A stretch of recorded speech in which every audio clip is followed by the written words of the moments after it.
I'm Stephanie Freed for CGTN. I'm here in the West Bank. There are protests that have started behind me. This is Land Day. And let's go to what's happening here right now, first of all. As you can see, Gil's going to show you, there are burning tires in the middle of the road. Gil, do you want to show them the burning tires? This is the Palestinian West Bank. The main focus of the protest today are in Gaza, but they've spread throughout the West Bank, throughout various... Oh, shoot. Well, sorry about that. When something happens, you can see somebody's been carried away, somebody's been injured. I'll tell you what's happening here. This is Land Day. In 1976, when 6 Arabs were killed as Israel was expropriating their land. And this marks Palestinian determination to have their own land, to return to their land that they say is occupied. This is a little bit fluid here because oh shoot. Alright, wait. We've got the army right there, if you can see them off in the distance. They're firing rubber bullets, they're firing tear gas at the protesters, Palestinian protesters. If you see beside me, we have ambulance personnel, and they're in quite a number of them here, dozens. They're waiting for people who get injured, they evacuate them. You see they've all got gas masks because of the army shooting tear gas at the protesters. Now protests are happening throughout the West Bank. Again, the focus is in Gaza today.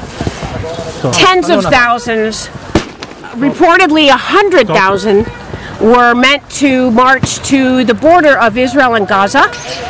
Israel warned, if you do that, we're going to open fire. If you breach the border, we're going to shoot you. And they sent snipers and sniper units, and they beefed up the military there. Well, the report that we have this morning so far, tank fire has killed one Palestinian, another has been killed, dozens wounded. That's in Gaza. This was meant to be peaceful. It didn't turn out that way. Here it's not peaceful, as you can see, this protest. And this is an offshoot, again going back to the history. This is Land Day, a day in 1976 when six Palestinians were killed as Israel was instituting a land expropriation policy. 100 others were wounded. So what this symbolizes here today in the West Bank, also in Gaza, it symbolizes the Palestinian determination for self-determination, for independence, for statehood. And they're saying that this is to bring a spotlight onto Gaza, saying enough of Israel's blockade of Gaza, enough of the dire humanitarian situation there, and they want to bring attention to it. Again, supposed to be peaceful. It hasn't turned out that way. The plan along the Gaza border is for maybe tens of thousands or thousands of people to set up tents and stay there for about another month and a half. Why a month and a half? Because in mid-May, the U.S. Embassy is supposed to move from Tel Aviv to Jerusalem. Now, you might be asking, well, what's the big deal? The big deal is this. Back in December, Donald Trump, the U.S. president, he recognized Jerusalem as the capital of Israel. And the Palestinians and the Arab world and the world at large were taken aback and went basically into in an uproar, saying, wait 1 minute, Jerusalem will be the capital of a future Palestinian state. Who is the U.S. to declare Jerusalem as Israel's capital? On mid-May, to further entrench that recognition, the United States is planning to move their embassy from Tel Aviv to Jerusalem, and that's why the symbolism is so high. And that's why people along the Gaza border say they're going to set up tents and sit there till mid-May. Now, let's show you around a little bit about what's happening here around us in the West Bank. We have Gil, you can see there again, we've got the ambulance crews here standing by. Off in the distance, there are Israeli soldiers, and beyond the ambulance crews, you've got burning tires, and that, as you can see, sets up a thick smoke screen for the soldiers. That's a protesting benefit. Soldiers fire tear gas, and they fire rubber bullets, and then they sometimes open with live fire or open with live fire. The devastating part is when people start to get injured badly or killed. So that's what you have happening around here. You have the ambulances here waiting on standby for people who will be hurt. The people here who are protesting, people here in this area, they're used to this. One never gets really used to it. But the ones who protest, the ones who know what happens here, they know to be on standby and to wait. Let me give you a little bit of perspective, and that what you're hearing off in the distance is the fire from the Israeli soldiers. A little bit of perspective of what are the Palestinian leaders saying. We know the Israeli leaders are saying, okay, breach the border, we're going to open fire, we've got snipers, if anyone breaches the Gaza border, and that's what we're seeing so far. We're seeing the violence down in Gaza. What are the Palestinian leaders saying? Well, they're saying that, again, this is to shine a spotlight, these protests, and especially Gaza, on continued Israeli settlement of Palestinian land, on the continued blockade of Gaza, which doesn't allow in Israel's blockade the goods that people in Gaza need, the untenable humanitarian situation in Gaza.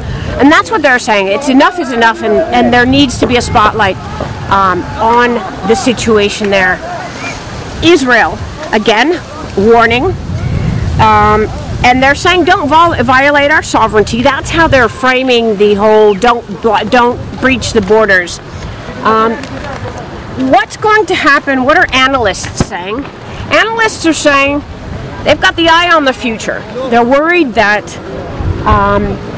today, March 30th, land day throughout the West Bank, in Gaza, they're saying, okay, this could be very violent, but they're saying the closer we get to that May 14th date of moving the U.S. Embassy, analysts predict things could get very violent, and the situation will escalate. What we're seeing behind me perhaps could not be considered as serious as what analysts are predicting will happen then. So essentially, you've got a feel for what's happening here on the ground. I'm in the West Bank, for what's happening behind me.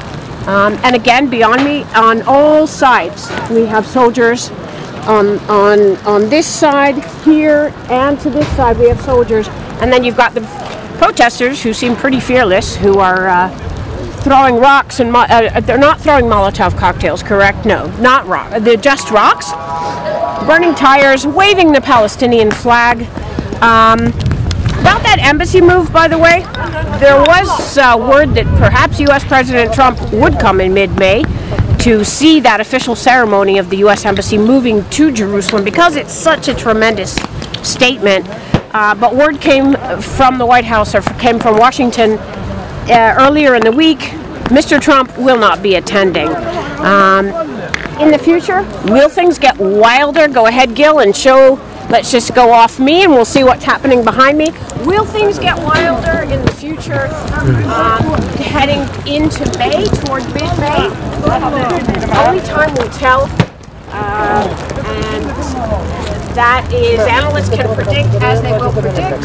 And we do have Molotov cocktails, I think, is what I'm seeing right in front of me, yes.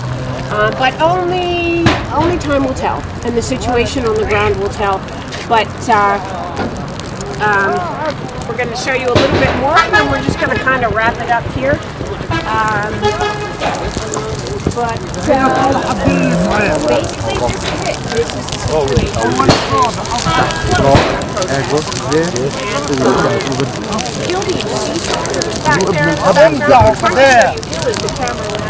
the camera person, he's operating the camera. I'm trying to show you some soldiers while we're here. Big cloud of smoke.